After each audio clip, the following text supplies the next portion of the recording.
Master তার ছাত্রীকে পড়াতে এসে দেখল ছাত্রীর মা অন্য একজনের সাথে। তারপর মাস্টারও ছাত্রী এবং ছাত্রীর মাকে। 6 মাস পর এলাকাবাসী জানতে পারে ছাত্রীর মা প্রেগনেন্ট।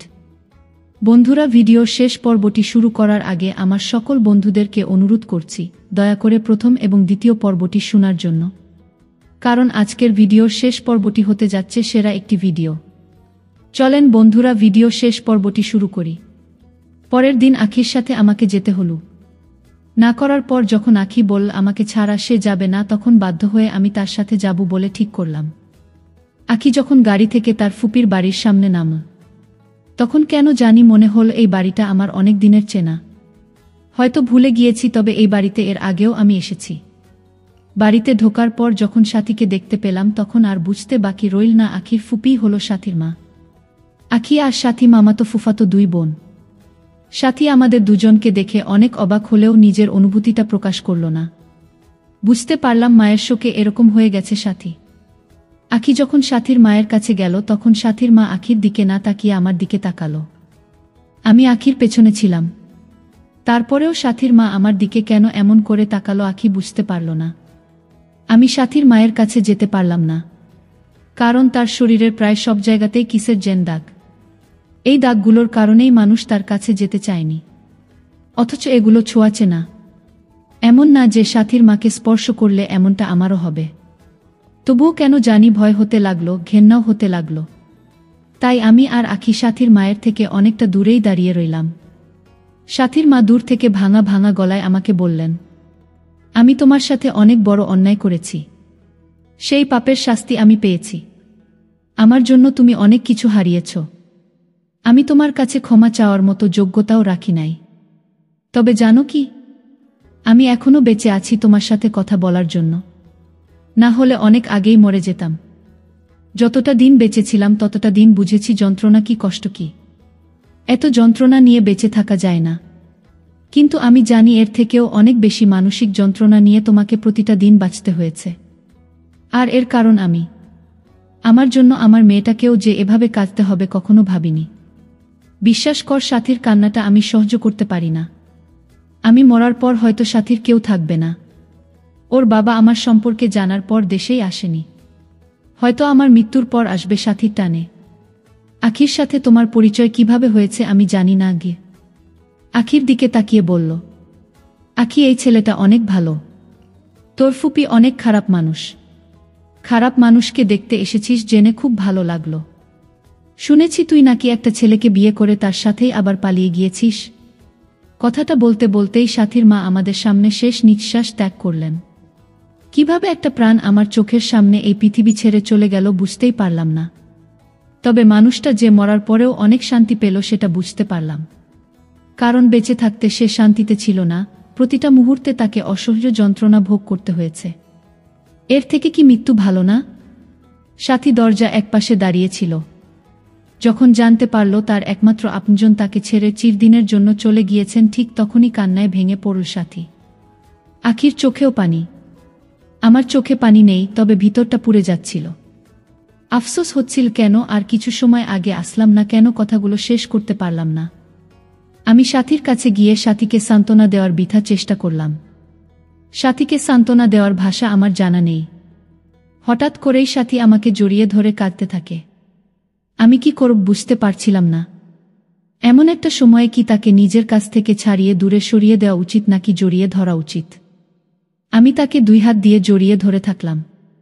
সে কান্না করুক, তার আজ কান্না করার দিন। আমাকে জড়িয়ে ধরে সে কাঁদছে, এটা আখি সহ্য করতে পারছে না।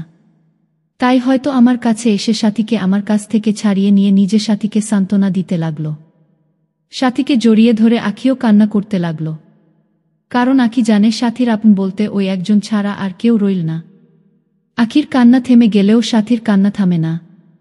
সে অনবরত কান্না করতে থাকে। মানুষ তার আপনজনকে হারিয়ে কতটা আঘাত পেতে পারে সেটা সাথীকে দেখে আমি উপলব্ধি করছি। সাথীর মায়ের জন্য সাথীর কান্নাটা শোভা পায়। সে একজন খারাপ মানুষ ছিল এটা জানার পরেও সাথী তার জন্য চোখের জল ফেলছে। আমারও তো এমন একদিন আসবে যেদিন বাবা মায়ের মৃত্যুতে কাঁদতে হবে। তারা বেঁচে থাকতে আমি তাদের থেকে দূরে দূরে থাকছি, যদিও তারাও আমাকে কাছে টানার চেষ্টা করেনি খুব একটা। তবে ছেলে হিসেবে বাবা মায়ের প্রতি আমারও একটা দায়িত্ব আছে। পৃথিবীতে সব বাবারা তো আর এক হয় না। আমার বাবাও হয়তো একটু আলাদা, তাই আমার সাথে এমন করেছে। সাথী যদি তার মায়ের সবকিছু জানার পরেও মৃত্যুর আগে তার পাশে থেকে সেবা যত্ন করতে পারে, একজন আদর্শ সন্তানের দায়িত্ব পালন করতে পারে, তাহলে আমি কেন পারবো না শেষ বয়সে আমার বাবা মায়ের পাশে থাকতে? সত্যি বলতে সাথীকে দেখে নিজের বাবা মাকে অনেকটা মিস করেছি। এমনটা আগে করিনি, কিন্তু আজ মনে হলো আমার মাও হয়তো আমার জন্য কাঁদে, যেমনটা সাথীর মা মরার আগে সাথীর জন্য কেঁদেছিল।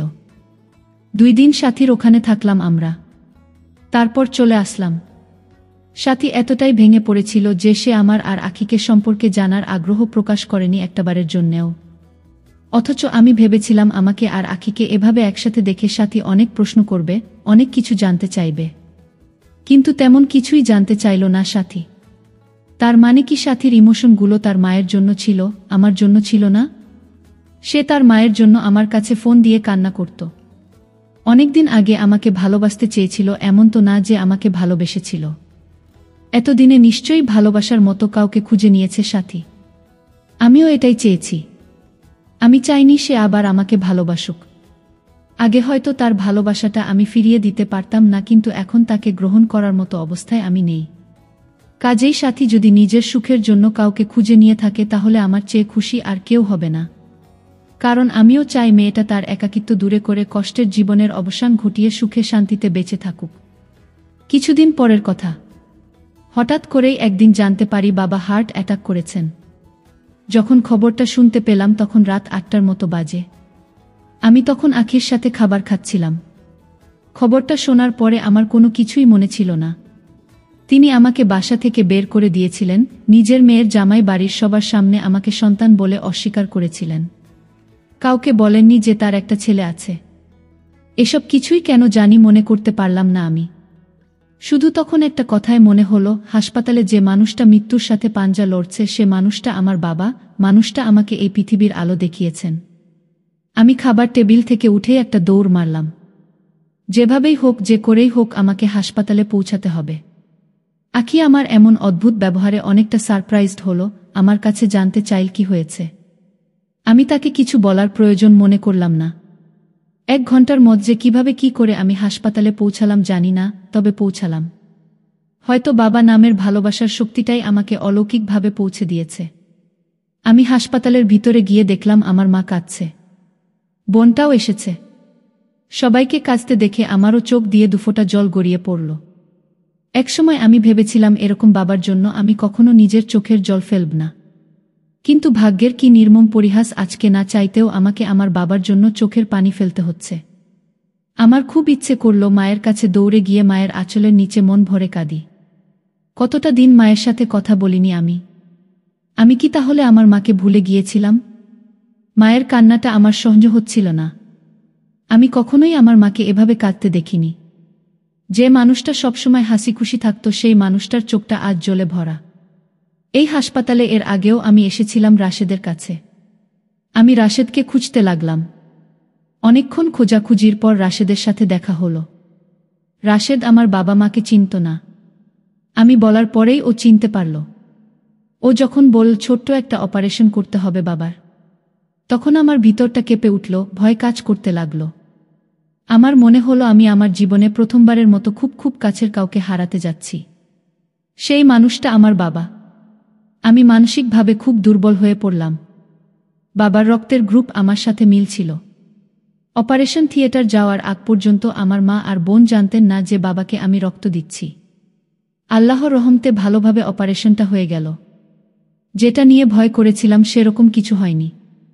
বাবা সুস্থ আছেন জেনে ইচ্ছে হলো তার সাথে একবার দেখা করে যাই, কিন্তু আমি করলাম না। চুপ করে যেমন এসেছিলাম ঠিক তেমনিভাবেই চলে যাচ্ছিলাম। হঠাৎ করেই পেছন থেকে আমার নাম ধরে কেউ ডেকে উঠল। এই ডাকটা আমার বহুদিনের পরিচিত। এই নামে আমাকে শুধু একজন মানুষই ডাকত। খোকা বলে শুধু আমার মা আমাকে ডাকত। আদর করে মা আমাকে এই নামে ডাকত। শেষ কবে মা আমাকে এই নামে ডেকেছেন আমার মনে নেই। পেছন দিকে তাকাতেই দেখি আমাকে ডাকছে। আমি আর নিজেকে আটকে রাখতে পারলাম না। দৌড়ে গিয়ে মাকে জড়িয়ে ধরলাম। মায়ের ডাক উপেক্ষা করার ক্ষমতা পৃথিবীর কোনো সন্তানের নেই, কেউ মায়ের ডাক উপেক্ষা করে থাকতে পারে না। আমিও পারিনি। মা যখন আমার গালে হাত রেখে বললেন, আমাকে ছেড়ে থাকতে বুঝি তোর কষ্ট হয় না? একবারও মনে হয় না তোর মাকে? আমরা না হয় ভুল করেছিলাম, কিন্তু তুই তো সবকিছু জানার পরেও আমাদের ছেড়ে থাকছিস। তোর বাবা কেমন মানুষ সেটা তো তুই জানিস। তোর সাথে কিংবা তোর বোনের সাথে কখনো খুব ভালোবাসা নিয়ে কথা বলেনি। উনি মানুষটাই এমন, নিজের ভালোবাসাটা ঠিকমতো প্রকাশ করতে পারে না। আমি মানুষটার সাথে অনেক বছর ধরে সংসার করছি। আমি জানি মানুষটা কেমন। তোকে যেদিন ফোন করে বাসায় আসতে বলল, সেদিন তুই তোর বাবাকে যে কথাগুলো বলছিস সেই কথাগুলো উনি নিতে পারেননি। অনেক কষ্ট পেয়েছিলেন। অনেক চেষ্টা করেও তোর সেই কথাগুলো ভুলতে পারেনি। সবসময় নিজেকেই দোষ দিয়েছে। ভেবেছে এমনটা তার প্রাপ্য ছিল, কারণ সে তোর সাথে অনেক খারাপ ব্যবহার করেছিল। কিন্তু বিশ্বাস কর, ওটা ছাড়া তোর বাবার আর কোনো উপায়ও ছিল না। তোর সাথে কথা বলার পর থেকেই তোর বাবার শরীরটা খারাপ হতে থাকে। সেই খারাপটাকে কেন্দ্র করেই আজ তাকে হাসপাতালের বেডে শুয়ে থাকতে হচ্ছে। তবে এটার জন্য কখনো নিজেকে দায়ী করবি না। ভাগ্যে ছিল তাই এমন হয়েছে কি? আমি মায়ের এতগুলো প্রশ্নের জবাবে কিছুই বললাম না। চুপ করে তার দিকে চেয়ে রইলাম, কারণ এই পবিত্র মুখটা অনেক দিন হল আমি দেখিনি। আজ চোখ সরাতে ইচ্ছে করছে না। আমি বাবার পাশে যেতেই বাবা আমাকে কাছে টেনে নিলেন। বাবা, আমার কাছে যদি ক্ষমা চাইতে পারত তাহলে হয়তো সেটাই করত। মানুষটা অনেক কঠিন ছিল, অন্তত আমার ক্ষেত্রে। আজ সেই মানুষটাই পানির মতো হয়ে গেছে। আমি আমার বোনের সাথে কথা বললাম না। বাবা মাকে বলে যখন চলে আসব ঠিক তখন বাবা বললেন, কোথাও যেতে হবে না তোকে, তুই আমাদের সাথেই থাকবি। এত এত সয় সম্পত্তি, টাকা পয়সা, এগুলো কার জন্য? এগুলো দিয়ে আমরা কি করব? এগুলো তো তোর। তখন আমার বোন এগিয়ে এসে আমার হাত ধরে বলল, ভাইয়া থেকে যাও না। আমি ওই দিন তোমার সাথে কথা বলতে চেয়েও বলতে পারিনি। বিশ্বাস করো, আমার ভিতরটা পুড়ে যাচ্ছিল তোমাকে এতদিন পর দেখেও কথা বলতে না পেরে। আমাকে ক্ষমা করে দাও। ক্ষমা না করে কি থাকতে পারবে তোমার বোনটাকে? আমি কিছু বলি না, আমার বোনের দিকে তাকিয়ে মুচকি একটা হাসি দেই শুধু। বাবাকে বলি, আমি এখনই বাসায় যেতে পারবো না। তবে যাব, তোমাদেরকে ছেড়ে থাকবো না। তবে এই মুহূর্তে আমি তোমাদের সাথে থাকতে পারবো না। আমি বাবা মা আর বোনের হাসি মুখটা সাথে নিয়ে হাসপাতাল থেকে বেরিয়ে আসি। বাসায় ফিরতে ফিরতে অনেক রাত হয়ে যায়। আমি ভেবেছিলাম আখি ঘুমিয়ে গেছে, কিন্তু যখন বাসায় গেলাম তখন দেখলাম সে এখনো জেগে আছে। আমার ওভাবে চলে যাওয়ার কারণ জানতে চাইল। আমি তাকে কিছু বললাম না। কয়েকদিন পর আখি একদিন আমাকে বলল, হাসানের সাথে সে দেখা করবে। হাসান আসবে কালকে। কাল 10টার সময় তার সাথে আমাকে যেতে হবে। আমি সরাসরি না বলে দিলাম। ঠিক তখন আখি বলল, ও এবার পার্কে দেখা করতে চাচ্ছে। এর আগে তো সবসময় রেস্টুরেন্টেই দেখা করেছি, এবার পার্কে কেন বুঝতে পারছি না। তাই আপনাকে সাথে নিয়ে যেতে চাচ্ছি গিয়ে। তখন আমি একটু তিরস্কার করেই বললাম, প্রেমিক প্রেমিকার মধ্যে আমি কেন যাব? যা করতে ইচ্ছে হয় তাই করবেন। এতদিন ধরে প্রেম করেন অথচ বয়ফ্রেন্ডের সাথে পার্কে দেখা করতে এত ভয়? কি করবে, বড় জোর? চুমু খাবে, জড়িয়ে ধরবে? যাকে ভালোবাসেন তার সাথে এসব করতে পারবেন না? আমি কথাগুলো বলেছিলাম আখির রিয়াকশনটা দেখার জন্য। সে যে এতটা রিয়াক্ট করবে বুঝতে পারিনি। সে আগে কাঁপতে কাঁপতে বলল, আমাকে আপনি এমন ভাবেন? ভালোবাসি বলেই যে বিয়ের আগে এসব নোংরামি করব এমন মেয়ে আমি না, আর অতটা বোকাও না। যদি আবার তৃতীয় বিশ্বযুদ্ধ হয়, সেখানে যদি একটা মানুষ নিজেকে সেভ করতে পারে, সেই মানুষটা আমি। জীবনে কত ছেলের সাথে বন্ধুত্ব হয়েছে, কতজনের সাথে ঘুরেছি, কেউ কখনো আমার হাতটা পর্যন্ত ধরতে পারেনি। আর আপনি বলছেন আমি এসব করব? আমি তখন আস্তে আস্তে নিজেই নিজেকে বললাম, বিয়ে করেও তো কিছু করতে পারেননি গিয়ে। তখন আখি কিছু বললেন। আমি বুঝলাম আখি আমার কথাগুলো শুনতে পেয়েছে। আমি বললাম, না না, কিছু বলিনি। পরের দিন 10টার সময় আখির সাথে পার্কে গেলাম তাকে সেফটি দেওয়ার জন্য। জামাই হয়ে নিজের বুকে বয়ফ্রেন্ডের সাথে দেখা করবার জন্য নিয়ে এসেছি, তাও আবার সেফিটও দিতে হবে। অনেক সময় পার হয়ে গেলেও হাসান আসল না। প্রায় 2 ঘন্টা অপেক্ষা করার পরেও যখন হাসান আসল না, তখন আমরা দুজন পার্ক থেকে বের হয়ে ফুটপাত দিয়ে হাঁটতে থাকলাম। তখন ঘটল ঘটনা। একদল বখাটে ছেলে আমাদের পিছনে লেগেছে। কিছু পথ যাওয়ার পরে রাস্তার পাশে একটা ফাঁকা জায়গায় আমাদের দাঁড় করালো। দলনেতার বেশে যে ছেলেটা ছিল সে আমাদেরকে বলল, তোরা জানোস না এই এরিয়াটা খুব ডেঞ্জারাস? তোরা যে প্রেম করতাছস, তোগরে বাসায় কি কেউ জানে? বাপ মায়ের নাম্বার দেগি। তখন আঁখি ওই ছেলের কথার মাঝে বলল, আমরা প্রেমিক প্রেমিকা না তো, আমরা দুজন স্বামী স্ত্রী গো। তখন তারা আমাদের কথা বিশ্বাস করল না। একজন বলে উঠল, ভাই এদের থেকে কিছু মজা নেওয়া যাক, ওদের দুজনকে চুমু খেতে বলেন। যদি স্বামী স্ত্রী হয় তাহলে এটা করতে সমস্যা হবে না। আরেকজন ওকে ধমক দিয়ে বলল, আরে বেটা চুপ কর, এটা কোনো পরীক্ষাই হতে পারে না। গবেষণা করে দেখা গেছে স্বামী স্ত্রীর থেকে প্রেমিক প্রেমিকা বেশি যত্ন করে। কাজেই এটা দিয়ে বোঝা যাবে না যে ওরা স্বামী স্ত্রী। ওদের জন্য অন্য একটা ব্যবস্থা আছে। তবে প্রথমে ওদের দুজনকে যত্ন করতে দেই, দেখি কি রকম পারফর্ম করতে পারো, পরে অন্য কিছু নিয়ে ভাবব। আমি আঁখির দিকে তাকিয়ে শুধু হাসছি। এ নাকি তৃতীয় বিশ্বযুদ্ধ থেকেও নিজেকে সেভ করতে পারবে, অথচ কয়েকটা বখাটে ছেলের হাত থেকে নিজেকে রক্ষা করতে পারল না। বখাটে ছেলেগুলো আমার আর আঁখির দিকে চেয়ে আমাদের অনুভূতিটা বোঝার চেষ্টা করছিল। বুঝতে চাইছিল আসলেই কি আমরা হাজব্যান্ড ওয়াইফ নাকি। ওদের মধ্যে কেউ বিশ্বাস করতে পারছিল না যে আসলেই আমরা স্বামী স্ত্রী, কারণ আমার আর আঁখির দূরত্বটা তখনও কমেনি। এক ছেলে বলে উঠল, এরা দুজন স্বামী স্ত্রীও না, প্রেমিক প্রেমিকাও না। দেখেন না একজন আরেকজন থেকে কত দূরে দাঁড়িয়ে আছে। স্বামী স্ত্রী হলে তো একজন আরেকজনের পাশে খুব কাছাকাছি হাত ধরে দাঁড়িয়ে থাকত। ওই ছেলের কথাগুলো শুনে মুহূর্তের মধ্যেই আঁখি আমার খুব খুব কাছে চলে আসল। আমার এই ছোট্ট জীবনে এতটা কাছে কেউ কখনো আসেনি, কোনোদিন না। কতটা কাছে এসেছিল সেটা হয়তো আমি পাঠকদেরকে বুঝাতে পারবো না। তবে জেনে রাখুন, এতটা কাছে এর আগে কেউ কারো কাছে আসেনি। আমি জানি অনেকেই বিশ্বাস করবে না, কিন্তু তাতে আমার কিছু যায় আসে না। আঁখি যখন আমার খুব কাছে এসে আমার শরীরের সাথে তার নরম শরীরের স্পর্শ দিয়ে আমার হাত ধরে বলল, কে বলেছে আমরা স্বামী স্ত্রী না? ওর সাথে আমার অভিমান হয়েছে তাই এমন করেছি।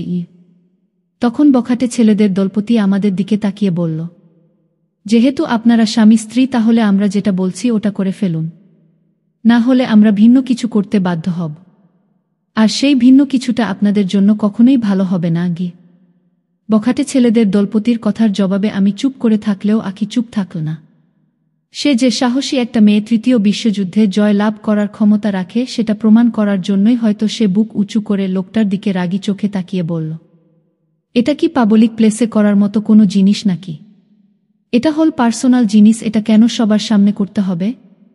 তখন ছেলেটা বলল, এছাড়া আপনাদের উপায়ও নেই, যা করতে বলেছি সেটা করেন তাড়াতাড়ি। আঁখি যখন বুঝতে পারল এটা করা ছাড়া এখান থেকে বেঁচে ফেরা সম্ভব না, তখন সে দেরি না করে আমার অপবিত্র ঠোঁটে তার নরম ঠোঁটটা আলগোছে ছুঁয়ে দিল। তখন আমার খুব রাগ হল। মনে হলো কোনো কিছু চেকে দেখার পর যখন সেটা খেতে ইচ্ছে করে, তখন যদি সেটা খেতে না পারি তখন যতটা খারাপ লাগে আমারও ঠিক ততটাই খারাপ লাগল। আঁখির 1 সেকেন্ডের ছোট্ট একটা চুমুতে আমার ভিতর বাহিরে প্রকাণ্ড এক ভূমিকম্পের সৃষ্টি হলেও সেটা থামানোর জন্য আঁখির 1 সেকেন্ডের চুমু যথেষ্ট ছিল না। এমন চুমু খাওয়া দেখে বখাটে ছেলেদের দলপতি হাসতে হাসতে বলল, হ্যাল হ্যাল ম্যাডাম, এটা কেমন চুমু? এটা যে কেউ যে কাউকে খেতে পারবে না, আছে কোনো ফিলিংস, না আছে কোনো কেমিস্ট্রি। এটা কোনো আদর্শ স্বামী স্ত্রীর চুম্বন হতে পারে না। এক জোড়া আদর্শ স্বামী স্ত্রীর চুম্বন হবে লোহা আর চুম্বকের মতো। লোহা আর চুম্বক যেমন একসাথে করলে কেউ কাউকে ছাড়তে চায় না, জোর করে টেনে টুনে ছাড়াতে হয়, স্বামী স্ত্রীর চুম্বনও ঠিক সেরকম হবে। তারা চুমু খেতেই থাকবে, খেতেই থাকবে, খেতেই থাকবে। কিন্তু আপনারা তো 1 সেকেন্ডও দুজনের ঠোঁট একত্রে রাখেন নাই, কিভাবে নিজেদেরকে স্বামী স্ত্রী দাবি করেন? তখন আঁখি বলল, ভাই আসলে আমাদের নতুন বিয়ে হয়েছে তো তাই এমন। আর বিয়েটা 2 পরিবারের সম্মতিতে হয়েছে, প্রেম ট্রেম করার সুযোগ পাইনি, তাই চুমু টুমু খেয়ে প্র্যাকটিস করারও সুযোগ হয়নি আমাদের। তাই ধরতে গেলে এই কিস করাতে আমরা অনেকটা ব্যাকডেটেড। দুজনের একজনও এখনও ঠিকমতো চুমু খেতে পারি না। বাসর ঘরে পর্যন্ত আমরা চুমু খাইনি। বিশ্বাস করেন ভাই, বিশ্বাস না হলে আমার স্বামীকে জিজ্ঞেস করে দেখেন। আমি তো একটু চালাক, ও তো আরও বোকা। কত ভিডিও দেখো চুমু খাওয়া নিয়ে, কিন্তু আফসোসের বিষয় হলো আমার বোকা স্বামীটা এখনও চুমু খাওয়া শিখল না।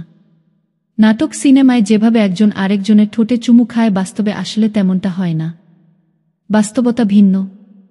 নাটক সিনেমায় চুমু খেতে গেলে অমিতের স্বাদ পাওয়া যায়, কিন্তু বাস্তবতা বড় নিষ্ঠুর।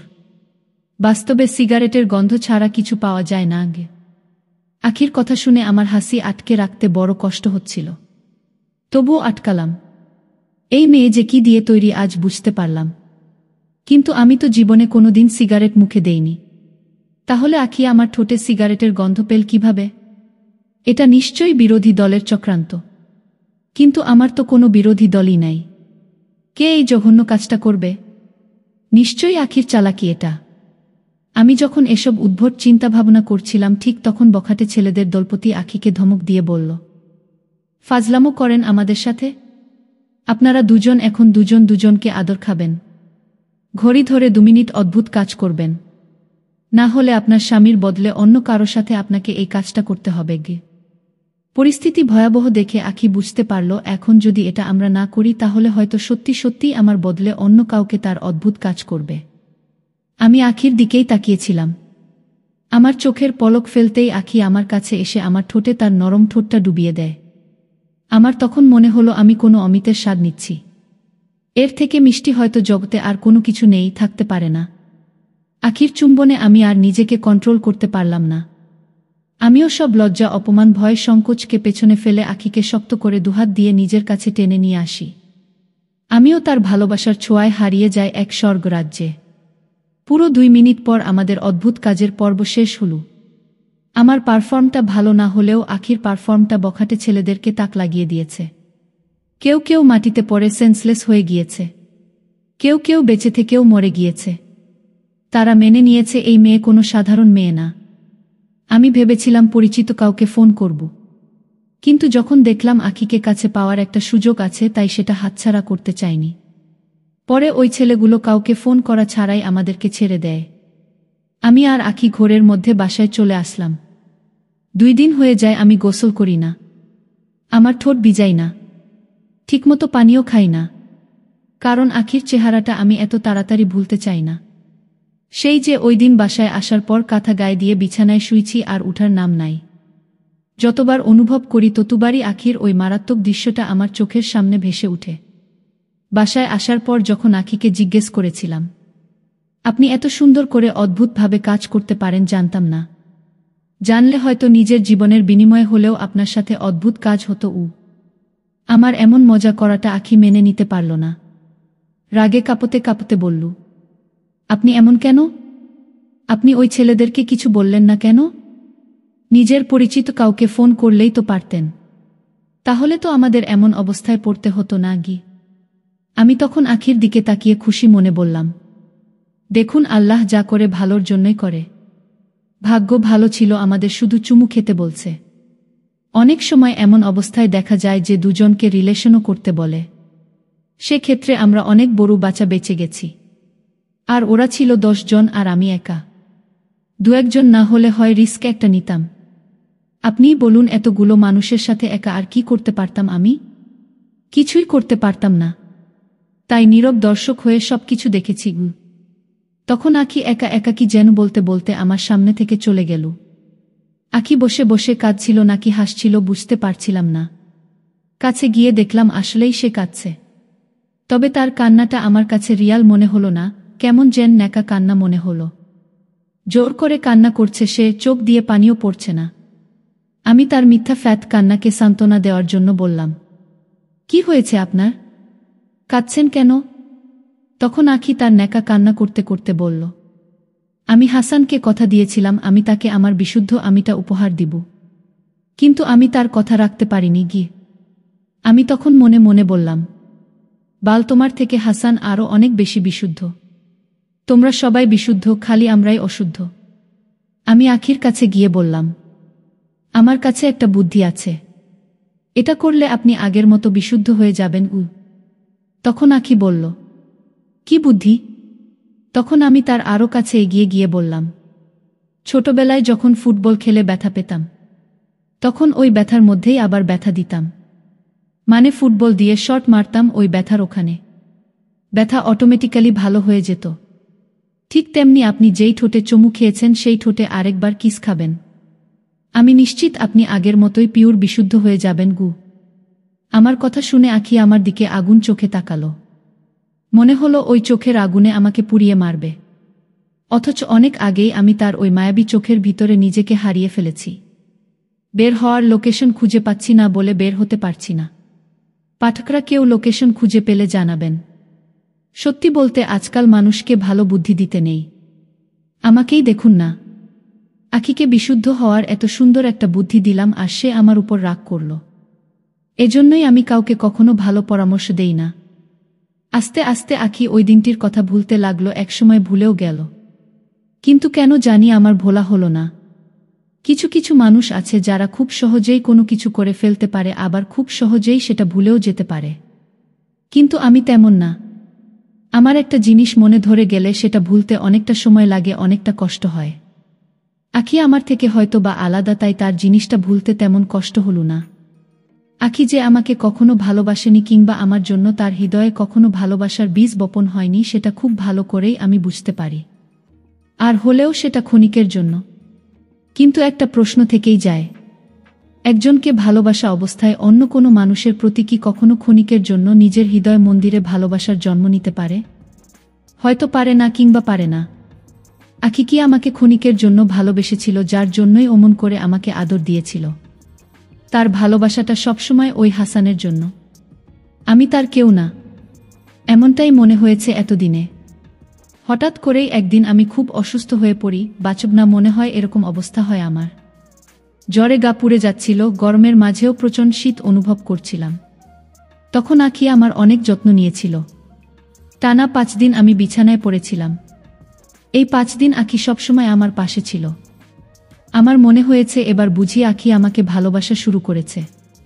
আমাকে এমন অবস্থায় দেখে তার ভিতরটা কাঁদে। কারো জন্য যদি কারো ভিতরটা কেঁদে উঠে তাহলে কি সে তাকে ভালোবাসে না? আমাকে সুস্থ করে তোলার জন্য আখি দিনরাত আমার সেবা যত্ন করে। এই কারণেই আমি অনেকবার আখির অনেকটা কাছে যাওয়ার সুযোগ পেয়েছি। আমার অবস্থা এমন হয়েছিল যে নিজ হাতে পানি খাওয়ার মতো শক্তিটুকুও ছিল না। একসময় মনে হয়েছে আমি আর বাঁচব না। কিন্তু আখি আমাকে মরতে দেয়নি। সামান্য জ্বরও যে মানুষকে মৃত্যুর মুখে ঠেলে দিতে পারে সেটাতে আমার বিশ্বাসে ছিল না কোনোদিন। কিন্তু এখন বিশ্বাস না করে উপায়ও নেই, কারণ আমি এই জ্বরের কারণেই মরতে বসেছিলাম। একবার ভাবলাম বাসায় জানাই আমি খুব অসুস্থ। আবার মনে হলো বাবা মা আমার এমন অবস্থার কথা জানতে পারলে আমার কাছে চলে আসবে। তখন তো তারা আখিকে দেখে ফেলবে, ভাববে আমি তাদেরকে না জানিয়েই বিয়ে করে ফেলেছি। কিংবা কপাল খারাপ থাকলে এটাও ভাবতে পারে আমি মেয়ে নিয়ে আলাদা বাসায় থাকছি, ফুর্তি করে বেড়াচ্ছি। বাবা মা হলেও তো তারা মানুষ। আর মানুষ যা দেখে তাই বিশ্বাস করে, অন্তত সত্য মিথ্যা পরখ করার আগ পর্যন্ত। কিন্তু ততদিনে নির্দোষ মানুষটাকে ভুক্তভোগী ঠিকই হতে হয়, যেমনটা একবার আমি হয়েছিলাম। কাজেই অবস্থা অনেক খারাপ হলেও আমি বাবা মা কিংবা আমার বোনকে আমার এমন মারাত্মক অসুস্থ হওয়ার খবরটা জানালাম না। প্রায় 14 দিন পর আমি পুরোপুরি সুস্থ হলাম। আমার অসুস্থতা যে আখি আর আমাকে আগের থেকে অনেকটা ক্লোজ হতে সাহায্য করছে সেটা আমি বুঝতে পারি। একদিন রাতে দেখলাম আখি কার সাথে যেন ফোনে কথা বলছে। আমি খুব স্পষ্ট শুনতে পেলাম সে কাকে যেন বলছে। আমি আসলে হাসানকে ভালোবাসি নাকি ওকে ভালোবাসি আমি অনেকটা কনফিউজড। ওর সাথে আমার সময় কাটাতে অনেক ভালো লাগে। ওর সাথে থাকলে আমার মন হয় না আমি খারাপ থাকি। আমি হাসানের সাথে কোথাও একা যেতে সাহস পাই না, ইচ্ছে হয় না। কিন্তু ওর সাথে ঠিকই আমি যে কোনো জায়গায় যাওয়ার সাহস পাই। ও যখন আমার পাশে থাকে তখন আমি হাসানকে খুব একটা মনে করতে পারি না। কিন্তু হাসানের সাথে থাকলে ঠিকই ওকে আমার মনে পড়ে। ও যেদিন আমাকে আর হাসানকে রেখে চলে আসো সেদিন সারাদিন আমি হাসানের সাথে থেকেও ওকে খুব মিস করেছি। মনে হয়েছে ও আমার সাথে থাকলে কতই না ভালো লাগতো। অথচ হাসান আমাকে সেদিন কত সুন্দর সুন্দর জায়গায় ঘুরিয়ে দেখাল, আমার মন ভরল না।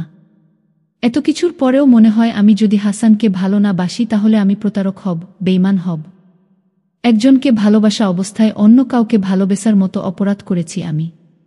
আমার ওর সাথে থাকতে ভালো লাগে, ওকে আমি ভালোবাসি কিনা সেটা বুঝতে পারি না। এমন কেন হয় আমার সাথে?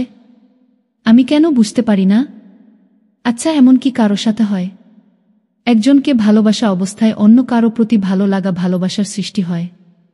এটা তো অন্যায়। আমি কি সেই অন্যায়টাই করছি না? হাসানকে আমি কথা দিয়েছি সবসময় ওর পাশে থাকব, আমি কখনো ছেড়ে যাব না। আর এখন আমার অন্য একটা মানুষের সাথে থাকতে ভালো লাগে। আমি তো ভালোবাসার মানুষের কাছে কখনোই একজন প্রতারক প্রেমিকা হিসেবে বেঁচে থাকতে চাই না। আমি আমার ভালোবাসার মানুষের বিশ্বাসটা ধরে রাখতে চাই। হাসান আমাকে অনেক বিশ্বাস করে বলেই একটা ছেলের সাথে এক ছাদের নিচে এক বাসায় আমাকে থাকতে দিয়েছে। আর আমি কিনা তার বিশ্বাসটাই ভাঙতে শুরু করেছি। আমি আখির মুখ থেকে নিজের সম্পর্কে এমন কথা শুনে খুব অবাক হলাম না। কারণ এই কয়েকদিনে আখিকে দেখে বিষয়টা আমি একটু হলেও বুঝতে পেরেছি। সে আসলে দ্বিধাদ্বন্দ্বে ভুগছে। ওই দিন হাসান না আসার কারণে আমাদের দুজনকে কি একটা অবস্থায় না পড়তে হয়েছিল। যদিও অবস্থাটা আমার জন্য খারাপ ছিল না, আমি মনে প্রাণে চেয়েছিলাম এমন কিছু হোক। পরে যখন হাসান আখিকে বলেছিল তার একটা কাজ ছিল, সে কারণেই আটকে গিয়েছিল, তাই আসতে পারেনি, তখন আখি বিষয়টা চেপে গিয়েছিল। সে হাসানকে একবারের জন্য জিজ্ঞেস করেনি কেন সে ফোন করে জানায়নি সে আসতে পারবে না। কিন্তু আখি তেমন কিছু হাসানকে বলেনি। খুব সাধারণভাবেই নিয়েছে আখি বিষয়টাকে। অথচ সে হাসানের উপর অনেক রাগ করতে পারত, অনেক অভিমান করতে পারত, কিন্তু এসবের কোনো কিছুই সে করেনি। এসব কি প্রমাণ করে না আখি আমার প্রতি একটু হলেও দুর্বল? আমি যদি একটু বেশি আশা করি তাহলে হয়তো আখি আমাকে ভালোবাসে। ভালোবাসার মানুষের কাছ থেকে প্রত্যাশা একটু বেশিই থাকে। আর আমি যদি ভুল না ভাবি তাহলে এই কয়েকটা দিনের ব্যবধানে আখি নামক সুন্দর মনের মেয়েটাকে আমি ভালোবেসে ফেলেছি। আমি আখির সব কথাই শুনলাম, কিন্তু অপর পাশের মানুষটা আসলে কে সেটা আজ করতে পারলাম না। সাথী নয়তো? এমন না তো গোপনে গোপনে আমার বিষয়টা আখি সাথীর সাথে অনেক আগেই শেয়ার করেছে? সাথী ছাড়া সে আর কার সাথে কথা বলবে? আমার জানামতে তো তার এসব কথা বলার মতো সাথী ছাড়া আর কেউ নাই। আমার ধারণা ভুলও হতে পারে। সাথী ছাড়া অন্য কোনো বন্ধু কিংবা বান্ধবীর সাথেও কথা বলতে পারে সে, কারণ সুন্দরী মেয়েদের বন্ধু বান্ধবীর অভাব হয় না। তবে আখির তেমন কোনো বন্ধু বান্ধবীকে আমার চোখে পড়েনি কখনো। সে কারণেই হয়তো মনে হলো সে সাথীর সাথেই কথা বলছে। আমার অনেক সময় আখির উপর অনেক রাগ হয়। এত ভালোবাসার পরেও কেন সে আমার ভালোবাসাটা বুঝতে পারে না?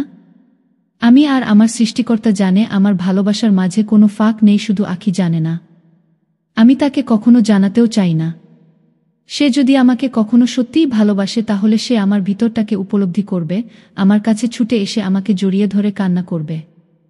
আমি তার চোখের জল মুছে দিয়ে তার কপালে আলতো করে একটা কিস এঁকে দিব। আমি জানি না এমন কোনো দিন আমার জীবনে আসবে কি না, তবে সত্য এটাই আমি এমন একটা দিনের জন্য প্রতিনিয়ত অপেক্ষা করি। আমি বুঝতে পারি না কেন সে আমাকে রেখে হাসানের কাছে যেতে চায়। আবার যখন আমি নিজেকে আখির জায়গায় নিয়ে ভাবি তখন মনে হয় আখির কোনো ভুল নেই, কারণ আমার আগে সে হাসানকে ভালোবেসেছে। আর সবচেয়ে বড় কথা, হাসান সম্পর্কে সে এখনো অনেক ভালোই জানে, খারাপটা এখনো জানতে পারেনি। তাহলে সে আমাকে রেখে হাসানকে ভালোবাসলে দোষটা কোথায়? আমি তো কোনো দোষ দেখি না। আমার ধারণা ভুল হলো না। পরের দিন সকালে পেরিয়ে বিকেলবেলা আমি বুঝতে পারলাম রাতে আখি সাথীর সাথেই কথা বলছিল। যখন এটা জানতে পারলাম তখন একটু ভয় হল আমার। এমন তো না সাথী আমার বিষয়টা অনেক আগে থেকেই জানে। আখি তাকে অনেক আগেই জানিয়েছে আমার কথা। সেজন্যই কি সাথীর মায়ের মৃত্যুর দিন আখি আর আমাকে একসাথে দেখে খুব একটা সারপ্রাইজড হয়নি সাথী? রাতে আখিকে যতটা আপসেট দেখছিলাম এখন ততটা মনে হচ্ছে না, অনেকটা স্বতঃস্ফূর্তই মনে হচ্ছে তাকে। আখি যখন আমাকে বলল সাথীর বিয়ের ঠিক হয়েছে, 2 দিন পর বিয়ে আমাদেরকে যেতে বলেছে। ছেলে ডাক্তার, ওর বাবা চলে যাওয়ার আগে ওর বিয়েটা দিয়ে যেতে চান। ওর বাবা চাচ্ছে না সাথী একা একা থেকে একাকিত্বের যন্ত্রণা ভোগ করুক, তাই এত তাড়াতাড়ি বিয়ে হচ্ছে ওর। সাথীর বিয়ের কথা শুনে অনেক ভালো লাগলো। আমি ভেবেছিলাম সে আমার জন্য এত ফোন করত, কিন্তু না, সে তার মায়ের জন্য আমাকে এত অনুরোধ করত। অনেক আগে সাথী আমাকে ভালোবাসতে চাইলেও এখন চায় না। এর থেকে ভালো লাগা আর কি হতে পারে আমার জন্য? আমিও যে চাই মা হারা মেয়েটা কারো ভালোবাসার মন্দিরে দেবী হয়ে বেঁচে থাকুক। সাথী কি তাহলে আখিকে আমার কথা বলেছে?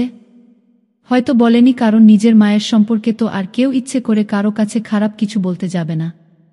সবসময় নিজের আপনজনদের অপরাধগুলো আমরা সবার কাছ থেকে লুকাতে চাই, কাউকে বুঝতে দিতে চাই না তাদের কুকর্মগুলো। যদিও আমার ক্ষেত্রে এমনটা হয়নি, তবে বেশিরভাগ ক্ষেত্রেই এমন হয়। আমি যখন আখিকে বললাম আমাদের এই বিয়েতে যাওয়া উচিত হবে না। ওখানে তো আপনার ফ্যাবিস্টির সবাই আসবে। আমাদের ধরা পড়ে যাওয়ার সম্ভাবনা আছে। কাজেই আপনি সাথীকে না বলে দিন। তখন আঁখি কিছুটা লাজুক হেসে বলল, আরে না, তেমন কিছু হবে না। সাথী আমার খুব কাছের কেউ না, অনেক দূরের একজন। তবে ওর সাথে আমার সম্পর্কটা অনেক আগে থেকেই ভালো। ও আমার সম্পর্কে সব জানে, বাট কখনো আমার বাসায় বলেনি। আর সাথীর বাবা বিয়েটা খুব যে অনুষ্ঠান করে দিচ্ছে তাও না, খুব আপনজন ছাড়া কাউকে ইনভাইট করবে না। আমার পরিবারের কেউ আসার কোনো সম্ভাবনা নেই। এমনটা হলে সাথী আমাকে বিয়েতে যেতে বলতো না। কাজেই আমাদের কোনো সমস্যা হবে না। আপনাকেও যেতে হবে আমার সাথে। সাথী আপনাকেও যেতে বলছে গি।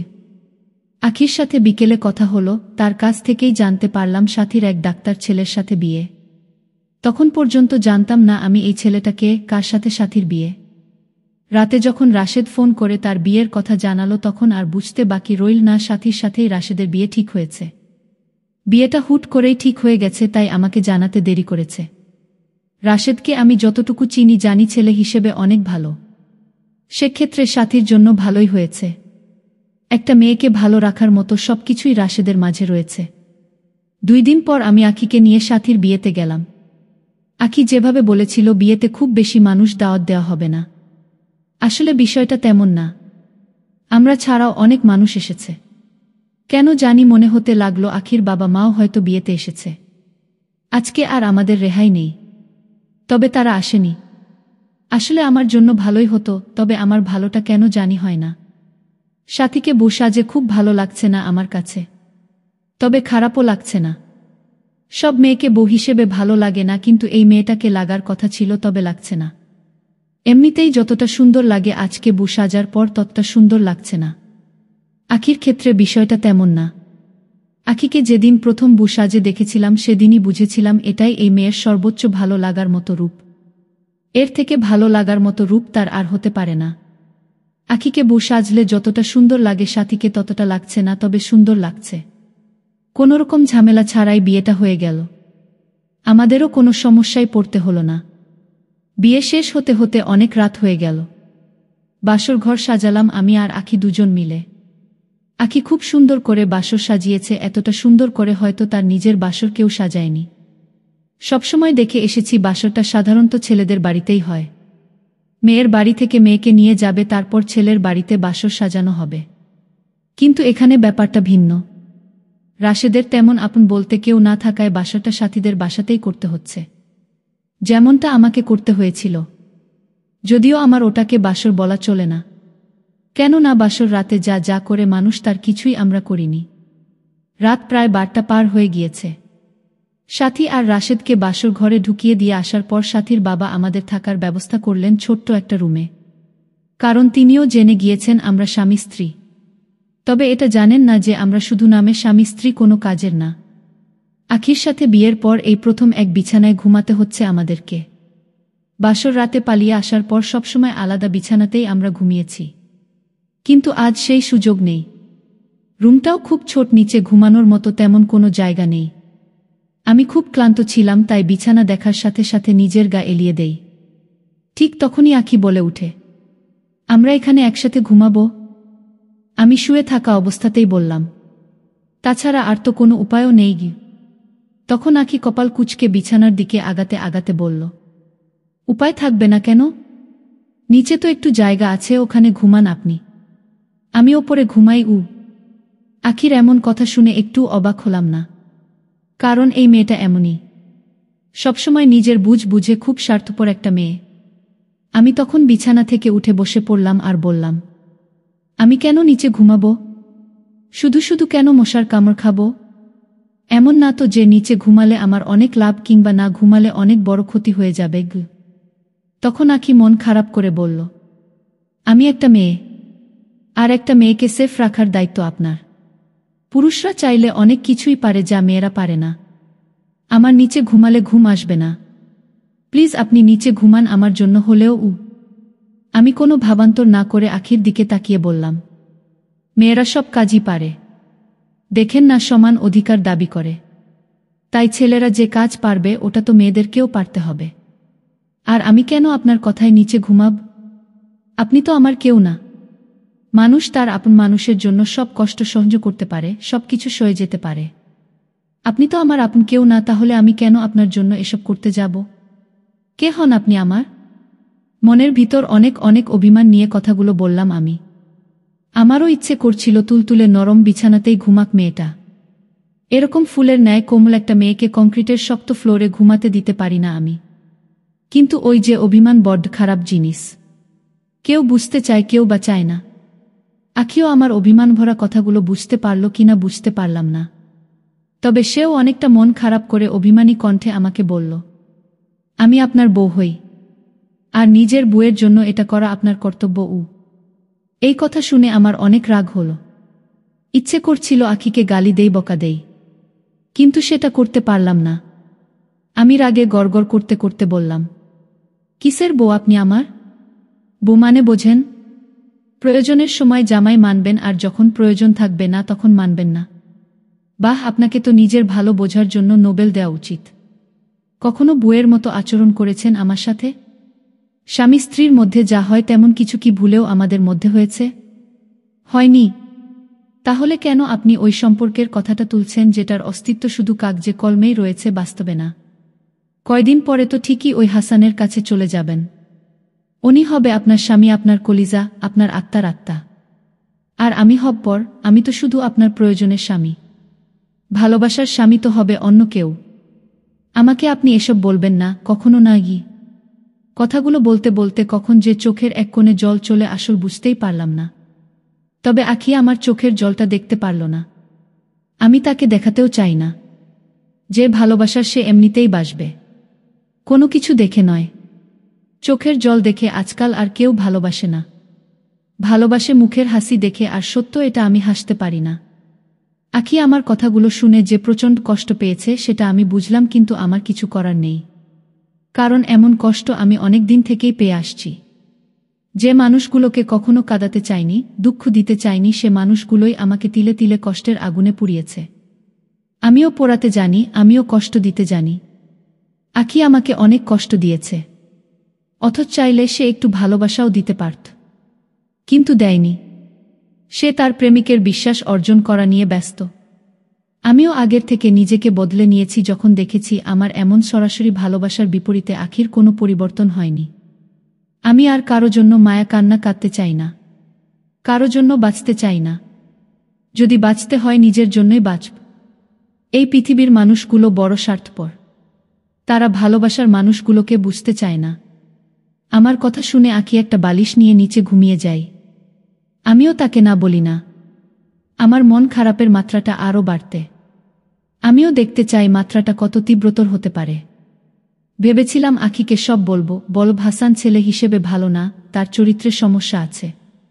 কিন্তু এখন আর বলবো না। ভালোবাসার মানুষকে অনেক বেশি ভালোবাসার পরেও যখন তার কাছ থেকে অবহেলা ছাড়া আর কিছু পাওয়া যায় না, তখন আগের মতো সেই স্বার্থহীন ভালোবাসাটা আর থাকে না। আমার ক্ষেত্রেও তেমনি হয়েছে। জ্বর হওয়াতে সে আমার সেবা যত্ন করেছিল তার প্রয়োজনেই, কারণ তখনও আমাকে তার দরকার ছিল। অথচ আমি ভেবেছিলাম ভালোবেসে এসব করেছে সে। কিন্তু না, সে আমাকে ভিতর থেকে কখনো ভালোবাসতে পারেনি। তার ভিতরটা অন্য কাউকে চায়, আমাকে চায় না। সকালে ঘুম থেকে উঠে দেখি আখি নেই। বুঝলাম রাতে সে ঘুমাতে পারেনি।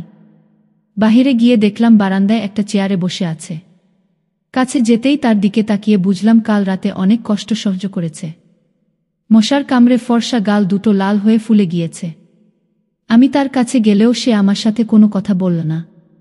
2 দিন পর আমরা বিয়ে বাড়ি থেকে চলে আসলাম। আখির সাথে সম্পর্কটা আবার আগের মতো হতে লাগল। পাশাপাশি রুমে থাকলেও খুব একটা কথা হয় না। আমি বুঝতে পারি ওই দিন রাতে সে অনেক রাগ করেছে, অনেক অভিমান করেছে আমার উপর। সেই অভিমানটা হয়তো তাকে আমার থেকে দূরে সরে যেতে সাহায্য করছে। কারণ অভিমানও মানুষকে দূরে ঠেলে দিতে পারে, পর করতে পারে।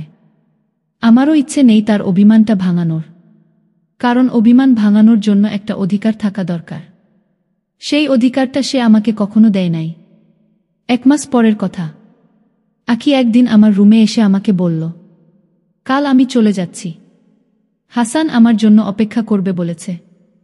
আমি সবসময়ের জন্য তার কাছে চলে যাচ্ছি। আপনার সাথে অনেক দিন ছিলাম আমি। আপনি আমার কাছে অনেক পাওনা আছেন। আপনি না থাকলে হয়তো এই পথটা আমি পাড়ি দিতে পারতাম না। আপনার আমার পেছনে যত টাকা খরচ হয়েছে আমি সব দিয়ে দিব। আপনার সাথে অনেক খারাপ ব্যবহার করেছি, আমি সেগুলোর জন্যও দুঃখিত। অনেক সময় আপনাকে অনেক আপন মনে হয়েছে, ভালোবাসি বলেও মনে হয়েছে। এখনো কেন জানি মনে হয় আপনি আমার অনেক আপন কেউ। কিন্তু বাস্তবতা তো ভিন্ন জিনিস। আপনার সাথে বিয়েটা ছিল একটা দুর্ঘটনা। আমি জানি না আমি কি করছি, ভুল করছি না সঠিক করছি সেটাও জানি না। তবে আপনার কাছে আমি সারা জীবন কৃতজ্ঞ থাকব, মনে রাখব। আমিনুল নামে একজন মানুষ ছিল, যে মানুষটার সাথে এতটা দিন একসাথে থাকার পরেও কখনো আমার দিকে কখনো খারাপ চোখে তাকায়নি, বিয়ে করা বউ হওয়ার পরেও কখনো স্বামীর দাবি নিয়ে আমার উপর অধিকার দেখাতে আসেনি। আপনি সত্যি অসাধারণ একজন মানুষ। আপনি কি আমার শেষ একটা অনুরোধ রাখবেন? আখির দিকে তাকিয়ে বললাম। মেয়েরা অসাধারণ মানুষ, আমি তারপর আমি কিছু বলি না, অবাক চোখে আখির দিকে তাকিয়ে থাকি। ভাবতে থাকি আমি মানুষটা কতটা অবহেলার পাত্র। জীবনে কম বেশি সবার কাছেই অবহেলার শিকার হয়েছি আমি। বাবা মা বোন বন্ধু বান্ধবী ভালোবাসার মানুষ সবাই আমাকে কোনো না কোনো কারণে অবহেলা করেছে। কারো ক্ষেত্রে হয়তো আমাকে অবহেলা করার কোনো কারণ ছিল, কারো ক্ষেত্রে হয়তো ছিল না, তবে করেছে সবাই। আখিকে দেখে আমার ওই কথাটা মনে হচ্ছে। আমিনুর রহমান একটা গল্পে বলেছিলেন, যে চলে যেতে চায় তাকে যেতে দিন, এটাই আপনার জন্য ভালো। আপনি তাকে ভালোবেসে ভালো রাখার দায়িত্ব নিতে চেয়েছিলেন, কিন্তু সে বিশ্বাস করে আপনার থেকে অন্য কেউ তাকে ভালো রাখবে। কি দরকার যে মানুষগুলো থাকতে চায় না তাদেরকে রেখে দেওয়ার বৃথা চেষ্টা করার?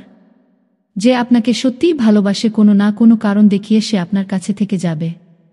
আর যে ভালোবাসে না কিংবা ভালোবাসার মতো অভিনয় করে নিজের প্রয়োজনে, সে আপনাকে ছেড়ে যাওয়ার জন্য কারণ খুঁজবে, থেকে যাওয়ার জন্য না। আমি যখন কিছু বললাম না তখন আবার আখি আমাকে বলল, ওর ট্রান্সফারটা হয়নি, কাল স্টেশনে আসবে আমাকে নেওয়ার জন্য। আমাকে ওখানে থাকতে বলেছে। একা তো আর এত কিছু নিয়ে যাওয়া সম্ভব না। তাই বলছিলাম আপনি যদি একটু সাহায্য করতেন। আমি আখির দিকে তাকিয়ে হাসি। আখি আমার হাসির কারণটা বুঝতে পারে না। আমি আখিকে বললাম, এতদিন যখন আপনার প্রয়োজনে এসেছি, শেষবেলায় এসেও আপনাকে সাহায্য করব। আমি আপনার মতো না। আর হ্যাঁ, টাকার কথা বললেন তো, যতটা ছোট মনের মানুষ ভাবেন আসলে ততটা ছোট মনের মানুষ আমি না। আমার যদি আপনার কাছ থেকে টাকাগুলো ফেরত নেওয়ার ইচ্ছা থাকতো তাহলে কখন খরচই করতাম না। কথাগুলো বলে আমি আমার রুমে চলে যাই। সারারাত মন খারাপ করে শুয়ে থাকি। কালকে আখি আমাকে ছেড়ে চলে যাবে, এটা মানতে কষ্ট হচ্ছে। কাল থেকে আবার আমি একা হয়ে যাব। আখিকে হাসানের কাছে রেখে আমি আমার বাবা মায়ের কাছে চলে যাব। আখিরও কি আমার মতো মন খারাপ? কারণ সেও তো আমার সাথে অনেক দিন ছিল। তার কিছুটা মন খারাপ তো আমি দাবি করতেই পারি। রাতে ভালো করে ঘুম হয়নি, যার কারণে অনেকটা বেলা করে ঘুম ভাঙল। ঘুম থেকে উঠে দেখলাম আখি সবকিছু রেডি করে ফেলেছে। বুঝলাম হাসানের কাছে যাওয়ার জন্য ওর খুব তাড়া। আমি আখির দিকে তাকাতেই জাস্ট স্তব্ধ হয়ে গেলাম। আজকে জীবনে সবচেয়ে সুন্দর করে সেজেছে সে। এর আগে কখনো আমি তাকে এত সুন্দর করে সাজতে দেখিনি। এত সুন্দর করে সাজার কারণ কি হাসান? অথচ আমার জন্য কখনো এভাবে সাজেনি সে। তারপরেও আমি নির্লজ্জের মতো তাকে ভালোবাসতে চেয়েছি। না আর না, অনেক হয়েছে। আমি তাকে কখনো আর নিজের করে নিব না। সে যদি হাসানের কাছ থেকে চলে আসে তবুও আমি তাকে ফিরিয়ে দিব। সে আমার ভিতরটাকে অনেক জ্বালিয়েছে। আমি তো এত বলতে চাইনি, আমি শুধু একটু ভালোবাসতে চেয়েছিলাম, কিন্তু সে আমাকে জ্বালিয়েছে। সকাল 10টার সময় আমি আর আখি রেল স্টেশনের উদ্দেশ্য রওনা হলাম। হাসান নাকি 12টার সময় আসবে। স্টেশনটা আমাদের এখান থেকে কিছুটা দূরেই। আখি একটু আগেই রওনা দিয়েছে। আমি আখির দিকে তাকাচ্ছি না। ওই চেহারাটা আমাকে ভুলে যেতে হবে, কখনো চাইলেও আমি আর দেখতে পারবো না। রাস্তায় অনেক জ্যাম থাকার কারণে আমাদের যেতে অনেক সময় লাগল। 12টার উপরে বেজে গেল। আমি হাসানের সাথে দেখা করলাম না। দূর থেকেই আখিকে রেখে চলে আসলাম। আখি হাসানকে গিয়ে জড়িয়ে ধরবে, এটা আমি সহ্য করতে পারবো না। এমন দৃশ্য আমার চোখের জন্য ক্ষতিকর। তাই আখিকে স্টেশনে পৌঁছে দিয়েই আমি বাসায় চলে আসব বলে ঠিক করি। আমি বাসায় চলে আসলাম। আখি নামের মানুষটাকে ভুলে সব গোছগাছ করতে শুরু করলাম। বাবা মাকে বলেছিলাম আমার কাজ শেষ হলে তাদের কাছে চলে আসব। সত্যি বলতে ওই দিন না গিয়ে ভুল করেছি, কারণ এখানে আমার কোনো কাজ ছিল না। দুঃখ পাওয়ার জন্য শুধু শুধু এতদিন এখানে ছিলাম আমি, এর বেশি কিছু না। বিকেল 4টা বাজে। আকাশের দিকে তাকিয়ে আছি, আজও আকাশটা মেঘে ঢাকা। অনেকটা খারাপ লাগছিল। মন হচ্ছিল কিছু একটা আমি হারিয়েছি। তবে সান্ত্বনার বাণী এটাই, যাকে হারিয়েছি সে কখনো আমার ছিল না। আমি যখন প্রচণ্ড মন খারাপ করে ওই মেঘ জমা আকাশের দিকে অনেক অভিমান নিয়ে তাকিয়ে আছি, ঠিক তখন অনুভব করলাম কেউ একজন পেছন থেকে আমাকে শক্ত করে জড়িয়ে ধরে কাঁদছে। পেছন ঘুরেই সেই চিরপরিচিত মানুষটাকে দেখতে পেলাম। হ্যাঁ, আখি আমাকে জড়িয়ে ধরে কাঁদছে। কি হচ্ছে কিছুই বুঝতে পারলাম না। আখি যখন কাঁদতে কাঁদতে বলল, আমি তোমার ভালোবাসাটা বুঝতে পারিনি। হাসান ছেলেটা অনেক খারাপ। আমি বাদেও সে অন্য মেয়েকে ভালোবাসে, অন্য কারো সাথে রিলেশন করে। আমি তোমার কাছেই থাকতে চাই। আমার ভুল হয়ে গিয়েছে, আমি তোমার বিশুদ্ধ ভালোবাসাটা বুঝতে পারিনি। তুমি একটাবার আমাকে বুঝাতে পারতে, আমাকে জোর করতে পারতে। যাকে ভালোবাসো তাকে চিরতরে আপন করে পাওয়ার জন্য একটু জোর করতে পারো না? আমি আর তোমাকে হারাতে চাই না, ভুল বুঝতে চাই না, কষ্ট দিতে চাই না। যতদিন বাঁচব তোমার জন্য, শুধু তোমার জন্য, তোমার ভালোবাসার মানুষ হয়ে বাঁচব। এতটা ভালোবাসব যার বেশি আর ভালোবাসা যায় না। বল, আমাকে ক্ষমা করেছ? আখির কান্নাটা সত্য, তার চোখের পানিটা বিশুদ্ধ। আমার খুব ইচ্ছে করছিল নিজ হাতে তার চোখের পানিটা মুছে দিয়ে তার কপালে একটা চুমু খাই, তাকে বলে দেই আমিও এই দিনটির জন্য অপেক্ষায় ছিলাম, কিন্তু আমি তেমন করলাম না। যে মানুষটা আমাকে জ্বালিয়েছে আমিও তাকে জ্বালাতে চাই। আমি তাকে দেখাতে চাই আমিও তাকে ছাড়া বাঁচতে পারবো, হয়তো ভালো থাকতে পারবো না, তবে বাঁচতে পারবো। আমি আখিকে আমার কাছ থেকে ধাক্কা দিয়ে দূরে সরিয়ে দেই আর বলি, ক্ষমা কি এতই সহজ? আমার তো তোমার ভালোবাসার এখন দরকার নেই। তুমি তোমার বয়ফ্রেন্ডকে অন্য একটা মেয়ের সাথে দেখছ, আর তখন তোমার মনে হয়েছে তুমি তার কাছে যাবে না। বাহ, স্বার্থপর মেয়ে, বাহ! তা কি দেখলে তুমি? মেয়েটা কি দাবি করছে? মেয়েটার বাচ্চা পেটে নাকি ধোকা দিয়েছে তোমার গুণধর বয়ফ্রেন্ড? আখি তখন বলল, হাসান মেয়েটাকে টাকা দিচ্ছিল সবকিছু ভুলে যাওয়ার জন্য, যাতে করে সে তার জীবন থেকে সরে যায়। সে এটাও বলছিল আমার সাথে বিয়ে হলে টাকা পয়সার কোনো অভাব থাকবে না। দরকার হলে সে তাকে আরও টাকা পয়সা দেবে, তবুও যেন তার জীবন থেকে সরে যায়। আমার ভাগ্যটা ভালো, আমি সব শুনে ফেলি। তখনই আমি ওখান থেকে চলে আসি। আমি তখন আখির দিকে চোখ করে বললাম, দেখ, তুমি এখানে নিজেকে সেলফিশ হিসেবে প্রমাণ করেছ। তোমার বয়ফ্রেন্ডের খারাপ সময়ে তার পাশে থাকা উচিত ছিল, কিন্তু তুমি থাকোনি। আমার সাথে থাকতে চাইছো হাসানের খারাপ রূপটা তোমার সামনে প্রকাশ পেয়েছে বলে। না হলে তো আমার কাছে আসতে না। এটাকে ভালোবাসা বলে না, এটাকে নিজের ভালো বলে। তুমি সবসময় নিজের ভালো থাকাটাকেই বড় করে দেখেছ। অন্যের ভালো থাকাটার গুরুত্ব তোমার কাছে কখনো ছিলই না। আমাকে ক্ষমা কর, আমি তোমার সাথে থাকতে পারবো না। আমি জানি এটা মেনে নিতে আমার অনেক কষ্ট হবে, তবুও আমি মেনে নিব। আমার মুখ থেকে সরাসরি এমন না শব্দটা শুনে আখি হাউমাউ করে কাঁদতে থাকে। আমার খুব কাছে এসে আমার 2 গালে 2 হাত রেখে বলতে থাকে, না, তুমি এমন করতে পারো না। আমার একটা ভুলের জন্য তুমি আমাকে এত বড় শাস্তি দিতে পারো না। বল, তুমি কি চাও আমি তাই করব, তবুও তোমাকে আমার চাই। তুমি আমার স্বামী। যাকে ভালোবাসো তার একটা ভুল তুমি ক্ষমা করতে পারবে না? আমি তোমার জন্য সবকিছু করতে রাজি আছি। একবার বল আমাকে কি করতে হবে? আমি সবকিছুর জন্য প্রস্তুত আছি। আমি আমার গাল থেকে আখির হাত দুটো সরিয়ে দিয়ে বলি, অনেক দেরি করে ফেলেছে তুমি। এই কথাগুলো যদি তুমি আর একটা দিন আগে বলতে, পুরো পৃথিবী সমতুল্য ভালোবাসা দিয়ে তোমাকে বরণ করে নিতাম আমি, কিন্তু তুমি সেটা করনি। তুমি অনেকটা দেরি করে ফেলেছ। আমাদের মতো ছেলেরা অন্ধকারে জোনাক পোকার মতো ঘুরে বেড়ায়। যারা ভালোবেসে ধরে রাখতে পারে তারা ভাগ্যবান, যারা ভালোবাসার পরেও বুঝতে পারে না তারা কপাল পোড়া। যারা হারিয়ে আবার ফিরে পেতে চায় তারা দুর্ভাগা। কারণ আমরা ফিরি না, আমরা মহাকালের অন্তঃপুরে হারিয়ে যাই।